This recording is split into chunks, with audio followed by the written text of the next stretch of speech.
안녕하세요, 재미주입니다. 올해 1월 영국 컨설팅 그룹인 헨리 앤 파트너스에서 2024년 전세계 여건 지수를 발표했습니다. 이번에 우리 한국은 지난해보다 순위가 한 단계 더 상승해 2위를 차지하게 되었습니다. 여건 파워가 좋아진 것이죠. 그런데 여건 파워가 좋아졌다는 건 어떤 의미가 있을까요? 한마디로 말하자면 여행하기 좋다. 여건 지수가 2위인 우리 한국 여건만 있으면 전 세계 227개국 중 193개국을 무비자로 입국할 수가 있다고 합니다. 대단하죠? 그런데 한국인이라면 무비자로 입국 가능한 국가임에도 불구하고 한국 여건을 가진 사람만 보면 다른 언어도 아닌 한국어 테스트를 치게 하고 통과해야만 입국 허가를 내주는 기이한 나라들이 나타났다고 합니다. 2006년 말 러시아에서 유학생활을 하던 한국 청년 5명이 유럽을 여행하기 위해 자동차를 몰고 국경을 향해 가고 있었습니다. 목적지는 핀란드였는데요. 핀란드는 러시아와 국경이 붙어있다 보니 육로로 통해 핀란드로 가는 경우가 많았다고 합니다. 육로는 공항보다 여권 검사가 비교적 허술한 편이었다고 하는데요. 그렇다 보니 빨리빨리 지나갈 수 있었다고 합니다. 하지만 이례적으로 한국인 유학생들만 핀란드 검문소에서 1시간이 넘게 붙잡히게 되었다고 합니다. 이유는 시험을 보느라 였는데요. 핀란드 검문소에서는 유학생들의 한국 여권을 보더니 갑자기 한국어로 적힌 시험지를 내밀었다고 합니다. 그곳에는 이런 문제들이 적혀 있었습니다. 역대 대통령의 이름을 나열하시오.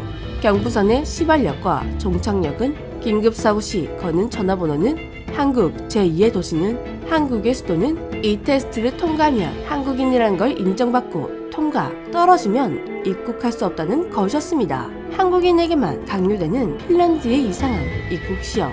이런 이상한 이들은 한두 번이 아니었습니다. 사업차 러시아에서 핀란드로 가던 윤모 씨도 국경 검무대에서 한국 여권을 제시하자 갑자기 대기하라고 하더니 30분 뒤 한국어로 된 테스트지를 건네받는 당황스러운 일을 겪었다고 합니다. 그리고 이런 황당한 입국 절차는 핀란드뿐만이 아니었습니다. 또 다른 유학생 정모연도 에스토니아에서 여행을 가려다가 국경에서 붙잡혀 한국어 테스트를 보게 되었다고 합니다. 에스토니아의 테스트 문제는 이렇습니다. 다음 중 가수가 아닌 사람은 미국 메이저리그에서 활동하는 한국 선수는 나리 나리 개나리 이 다음 이어질 빈칸을 맞추시오. 인순이의 직업은 무엇인가?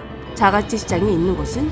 와, 1, 2번 문제는 저도 솔직히 자신이 없는데요.